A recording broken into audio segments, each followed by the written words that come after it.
Bonjour, je suis Christelle Lacaste, sage-femme. J'exerce à Fort-de-France. Je parcours le domicile sur Fort-de-France-Lamentin et j'assure au cabinet tout ce qui est préparation à la naissance, consultation de grossesse, consultation de gynécologie, de dépistage, également tout ce qui est relatif à la contraception. Enfin, je fais des activités qui sont un peu communes aux sages-femmes libérales. L'éducation périnéale consiste en la rééducation des muscles du périnée. Le périnée, il faut savoir que hommes et femmes ont un périnée. Et en fait, il est situé au niveau du plancher pelvien, donc en fait, entre le pubis, qui est la partie osseuse sur laquelle se trouvent les poils pubiens, hommes et femmes, entre donc le pubis et le coccyx. Le périnée se divise en une partie antérieure qui assure toute la partie urogénitale, c'est-à-dire urinaire et génitale sexuelle, et une partie postérieure qui est beaucoup plus digestive, continence, ocelle, OP. Voilà. Donc le périnée a aussi une partie superficielle et une partie profonde, et ainsi aussi une partie intermédiaire. La rééducation peut être faite par les kinés et par les sages-femmes. Les sages-femmes ne s'occupent que des femmes, mais la rééducation périnéale peut être faite aussi bien pour un homme que pour une femme. La plupart du temps, on fait une rééducation périnéale après l'accouchement. Elle est quasiment systématiquement proposée. Mais il faut savoir qu'on peut faire une rééducation bien plus tard après un accouchement. Et puis, dans les cas que j'ai cités précédemment, pour les hommes et puis pour ces femmes qui n'ont pour autant pas accouché, eh bien, s'ils présentent des pathologies, ils peuvent faire appel à la rééducation périnéale. Pour cela, il faut s'adresser à son médecin généraliste, lui en parler, et il peut faire cette prescription s'il estime que c'est utile. Chez la femme qui a accouché, on parle souvent de 10 séances qui peuvent aller jusqu'à 30 avant demande d'entente préalable. Et puis sinon, c'est vraiment du cas par cas, puisque autant parfois on peut avoir besoin de moins de 10 séances pour certaines femmes, et pour d'autres c'est beaucoup plus, donc c'est vraiment du cas par cas. Alors, un exercice simple pour prendre conscience de son périnée, c'est d'imaginer qu'on veut s'arrêter d'uriner ou qu'on a une très forte envie d'aller à la selle et qu'on veut la retenir. Il faut serrer le muscle qui permet de faire ça. Il y a aussi le stop pipi, mais il est à faire de façon exceptionnelle parce que sinon il peut dérégler le fonctionnement normal de la miction. Donc ces simples exercices permettent juste de prendre conscience, mais parfois ça ne suffira pas. C'est toujours mieux de faire un appel à un professionnel pour vraiment nous aider à ressentir les choses. Les troubles les plus fréquents sont l'incontinence urinaire à l'effort, c'est-à-dire à la toux, à l'éternuement, au rire. On a aussi des femmes qui ont des envies impérieuses et puis avec la petite fuite qu'elles n'arrivent pas à retenir. On a aussi des femmes qui souffrent de douleurs des rapports sexuels suite à un accouchement par exemple, y compris parfois par césarienne, et c'est quand même assez invalidant pour la vie de couple. On a l'inverse, c'est-à-dire c'est pas des douleurs, mais on peut avoir un manque de sensation, et ça aussi ça se rééduque. Et puis un peu plus rarement, mais ça existe quand même, et puis c'est plus tabou, on a les incontinences OP, ocelle.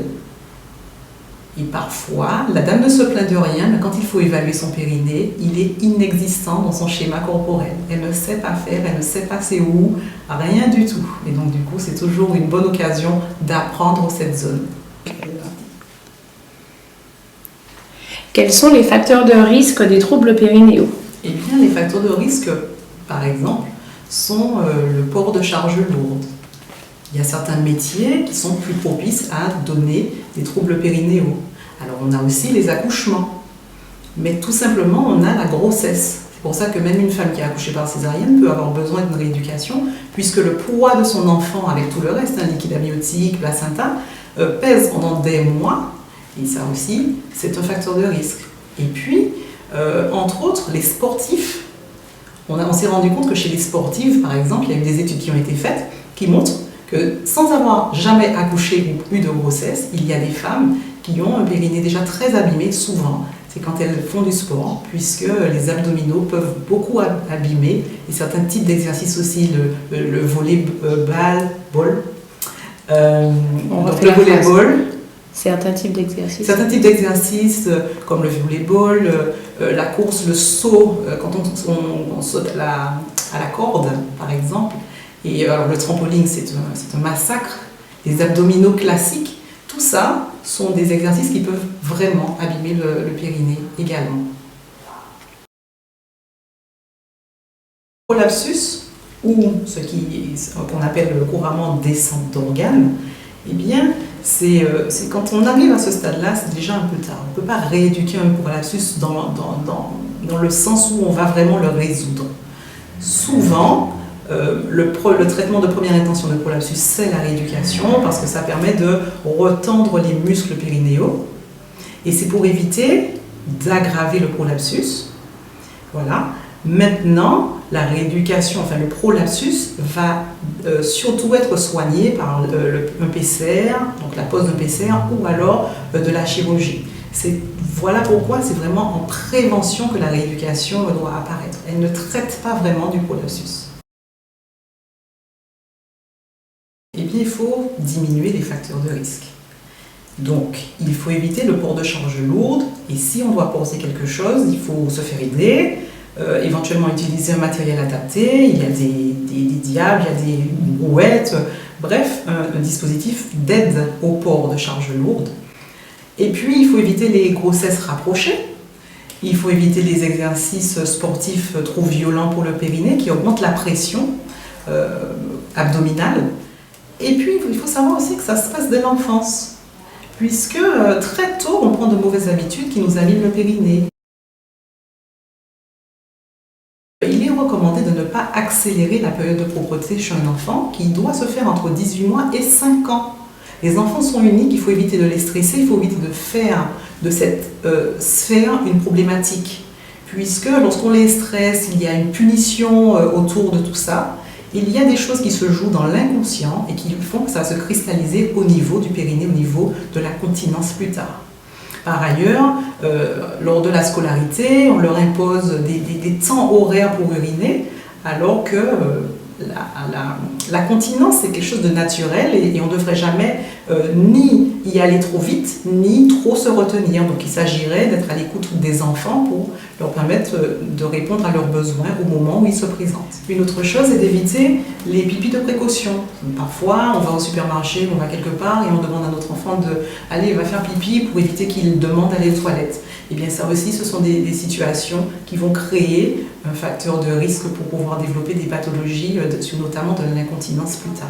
Pour éviter la constipation, il faut que les toilettes soient propres, et il faut qu'il y ait du papier pour que l'enfant soit à l'aise pour y aller.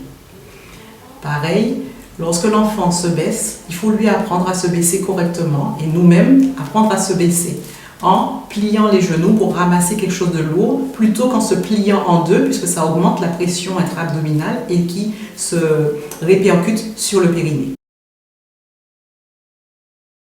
Les différentes techniques de rééducation périnale sont les suivantes. On a le biofeedback qui consiste à mettre devant la dame des courbes à partir desquelles elle va chercher à représenter les courbes avec le travail au niveau du périnée.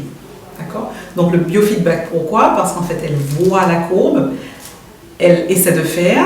Quand elle essaie de faire avec son périnée, l'image lui renvoie ce qu'elle fait, elle corrige. Donc il y a vraiment un effet de va-et-vient entre ce qu'elle voit, l'analyse du cerveau, ce qui descend au niveau du périnée, puis ce qui remonte du périnée vers la machine. Donc c'est du biofeedback.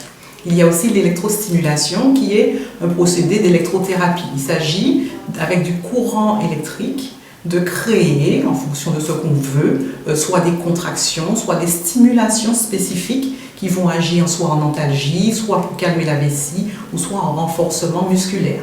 On a également le travail manuel où, avec les mains, avec les doigts, de façon ciblée, on va amener la dame à avoir conscience de différentes parties de son périnée en utilisant vraiment les doigts pour qu'elle sente les choses.